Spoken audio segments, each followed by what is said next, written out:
अब हम पढ़ते हैं कि सकर्मक क्रिया के कितने भेद होते हैं। यानी अगर क्रिया कर्म के साथ है तो वो दो तरह की होगी, या तो क्रिया में एक कर्म होगा या क्रिया में एक से अधिक दो कर्म होंगे। जिस क्रिया में एक कर्म होगा वो एक कर्मक क्रिया कहलाएगी, जिस क्रिया में दो कर्म होंगे वो द्विकर्मक क्रिया कहलाएगी। चलिए पुस्तक में से पढ़ते हैं, उदाहरण देखते हैं। श्वेता फल खाती है। अब यहाँ पे क्या का हमने प्रश्न लगाना है, क्या खाती है? फल। तो हमें क्या का जवाब मिला, फल खाती है। तो फल यहाँ पे एक कर्म है, इसलिए ये एक कर्मक क्रिया है। ऐसे है बच्चे पुस्तक पढ़ते हैं। पढ़ने की क्रिया हुई, उससे पहले हमने क्या लगाया, क्या पढ़ते हैं, हमें जवाब मिला पुस्तक। तो यहाँ पुस्तक कर्म है। ऊपर लिखे वाक्यों को ध्यान से पढ़िए। आपने ध्यान दिया होगा कि पहले वाक्य में एक कर्म है और दूसरे वाक्य में भी एक ही कर्म है। यहाँ दो कर्म लिखे हुए हैं, ये गलत है, इसको काट देंगे। दूसरे वाक्य में भी एक कर्म है। कर्म के आधार पर सकर्मक क्रिया के दो भेद हैं। जैसा मैंने बताया था, जिसमें एक कर्म होता है वो एक कर्मक क्रियाएं, ये एक कर्मक क्रिया है, ये भी एक कर्मक क्रिया है। और जिसमें दो कर्म होते हैं वो द्विकर्मक क्रियाएं। अब हम ये भी पढ़ेंगे कि द्विकर्मक को कैसे जानेंगे। पहले हम एक कर्मक का भेद देखते हैं। अब ये उदाहरण देखिए, इसमें एक ही कर्म होता है। रमेश पतंग उड़ाता है। उड़ाने की क्रिया हुई, क्या उड़ाता है? पतंग। हमें एक प्रश्न का जवाब मिला, तो ये एक कर्मक क्रिया है, पतंग यहाँ पे कर्म है। सीता ने कहानी लिखी। लिखने की क्रिया हुई, क्या लिखी? कहानी। कहानी क्या हो गया? कर्म। ठीक है। अब इसमें एक कर्म, इसमें ऊपर पतंग है, इसमें नीचे एक कर्म कहानी है। तो ये कौन सी क्रियाओं के उदाहरण है? एक कर्मक क्रियाओं के। अब हम देखते हैं द्विकर्मक क्रियाएं कौन सी होती हैं।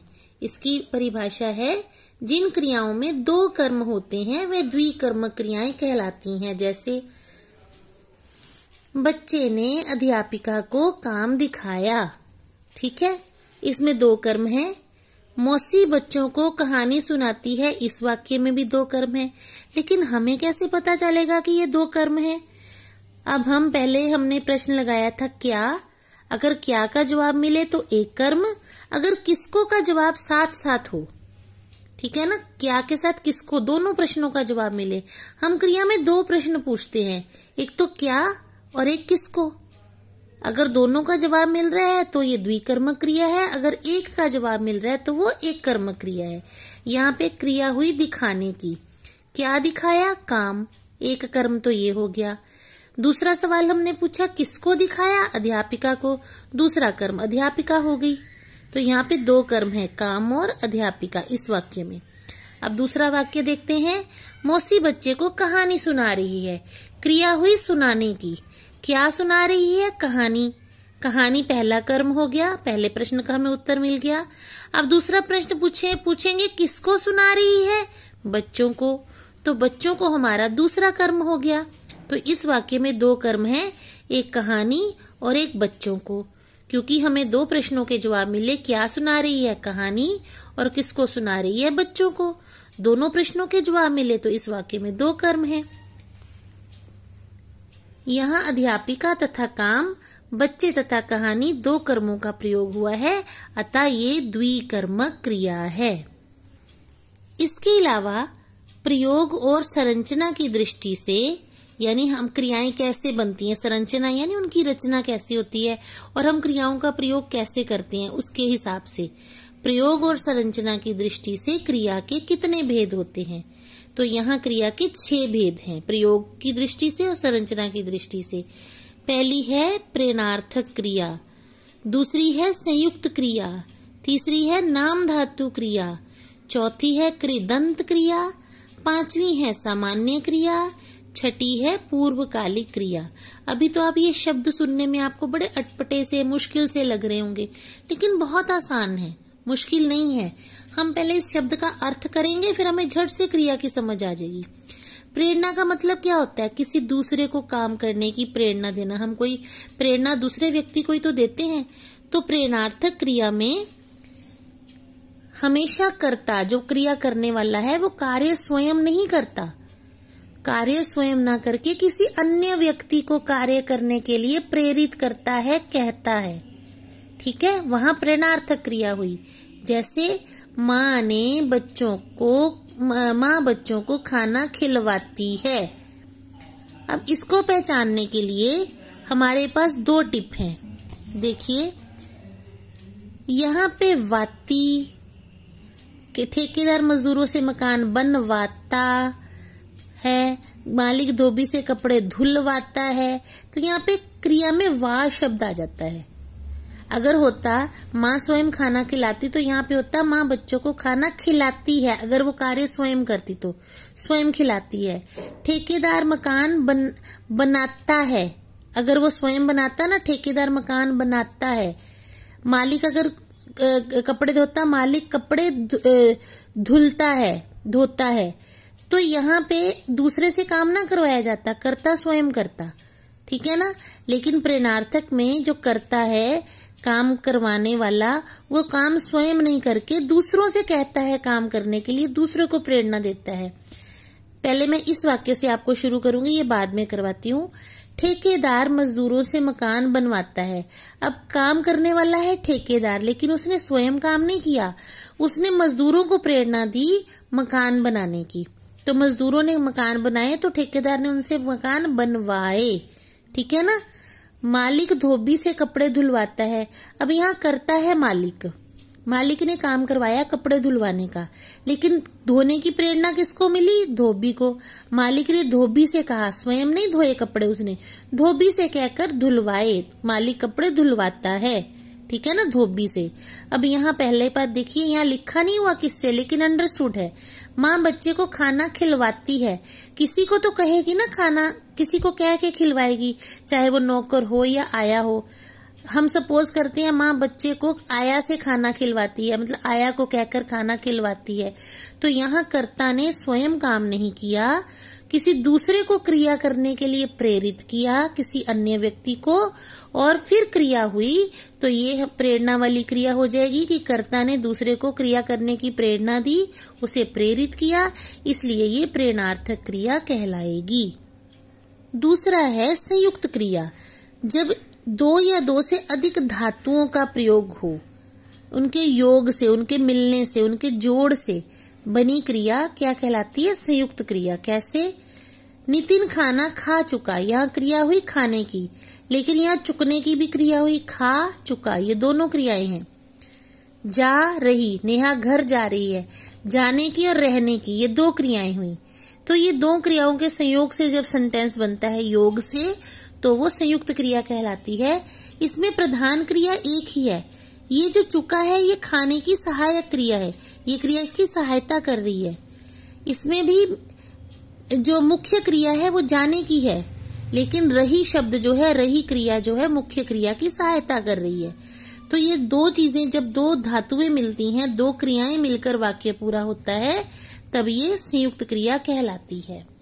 अब आ जाइए नाम धातु क्रिया। अब इसके भी हमें शब्द से पता चलेगा। नाम शब्द पता क्या होता है?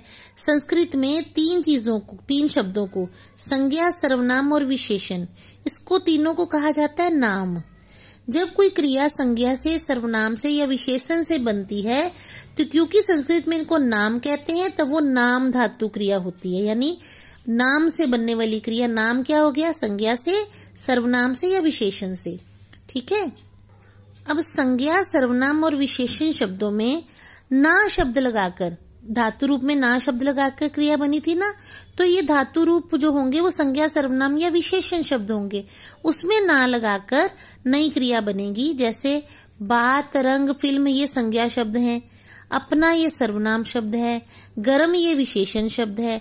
अब इसमें हम ना जोड़ेंगे तो ये बात से ना जोड़ने में बन जाएगा बतियाना, रंग में ना जोड़ से बन जाएगा रंगना, फिल्म में नाम जोड़ने से बन जाएगा, ना जोड़ने से फिल्माना, अपना में ना जोड़ने से बन जाएगा अपनाना, गरम में ना जोड़ने से बन जाएगा गरमाना।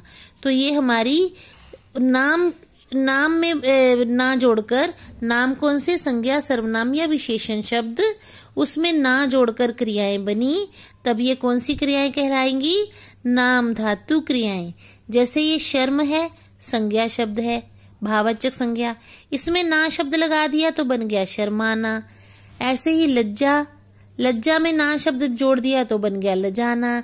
ऐसे ही टक्कर में ना शब्द जोड़ा तो टकराना। ये तीनों ही संज्ञा शब्द हैं, तो इसलिए हमारी ये सारी क्रियाएं कौन सी बनी? नाम धातु क्रियाएं, क्योंकि ये संज्ञा शब्दों से, सर्वनाम शब्दों से या फिर विशेषण शब्दों से बनी है। ठीक है, बच्चों को शर्माना नहीं चाहिए। शर्माना शर्म से बनी है ये क्रिया, संज्ञा शब्द से। बिना बात किसी से टकराना नहीं चाहिए, ये टक्कर शब्द से बनी है, टकराना। और टक्कर शब्द भी संज्ञा है, इसलिए ये कौन सी क्रिया कहलाएगी? नाम धातु क्रिया। अब अगला है कृदंत क्रिया। कृदंत में क्री से क्रिया, जो क्रियाएं धातु में प्रत्यय लगाकर बनाई जाती हैं, यानी क्रिया में ही प्रत्यय लगाया जाता है। जैसे पढ़ मूल शब्द है, धातु है, उसमें ता शब्द लगाया, पढ़ता। लिख धातु है, जो हमने धातु सीखी थी, तो उसमें हमने ना शब्द लगाया तो लिखना। ऐसे ही चल धातु है, इसमें आ शब्द लगाया तो ये बन गया चला। इनके पीछे प्रत्यय लगा दिए ना हमने, पीछे लगने वाले शब्दांश। सो के पीछे हमने कर प्रत्यय लगाया तो ये क्रिया बन गई सोकर। क्योंकि ये चल, सो, पढ़, लिख ये धातु रूप है, इसलिए धातु रूप में प्रत्यय लगाकर जब क्रिया बनती है तब वो कौन सी क्रिया कहलाती है? कृदंत क्रिया। अब ये सामान्य क्रिया है। रोहित सोया, नितिन दौड़ा, ये सामान्य क्रिया है। जहाँ एक ही क्रिया का प्रयोग होता है उसे सामान्य क्रियाएं कहते हैं। अब ये आ गया छठा, पूर्वकालिक क्रिया। यदि किसी क्रिया से पूर्व यानी क्रिया से पहले यदि कोई एक क्रिया खत्म होकर दूसरी क्रिया की जाती है तो पहली क्रिया पूर्वकालिक क्रिया कहलाती है। जैसे मोहन अभी सोकर उठा। सोकर भी क्रिया है और उठा भी क्रिया है, ठीक है ना। समर्थ खाना खाकर स्कूल गया। खाना भी क्रिया है और खाकर भी क्रिया है, स्कूल जाना भी क्रिया है। तो जब एक क्रिया का कार्य खत्म हुआ, यानी मोहन अभी सोकर, वो सोकर उस सोने का काम उसने पूरा कर लिया है, अगली क्रिया उठने की है, ठीक है ना। ये उठने की क्रिया से पहले कोई एक क्रिया खत्म हो जाती है, यानी सोने की क्रिया खत्म हुई तो दूसरी क्रिया उठने की है। यहाँ समर्थ खाना खाकर, यहाँ खाना खाने की क्रिया खत्म हो गई, उसने खाना खा लिया, और दूसरी क्रिया क्या की उसने? स्कूल जाने की। इस तरह जब एक क्रिया खत्म होकर उससे दूसरी क्रिया शुरू हो जाती है तो जो पहली क्रिया है, जैसे उठने से पहले पहली क्रिया कौन सी हुई? सोने वाली। स्कूल जाने से पहले कौन सी क्रिया हुई? खाना खाने वाली। तो जो पहली क्रिया होती है दूसरी क्रिया से पहले जो पूरी हो चुकी होती है वो पूर्वकालिक क्रिया कहलाती है। उम्मीद है आपको ये पाठ समझ में आ गया होगा। अब इसको एक दो बार आप फिर से ऑडियो वीडियो को सुन लें, देख लें, समझ लें, तो ये लेसन आपको अच्छे से समझ में आ जाएगा। धन्यवाद।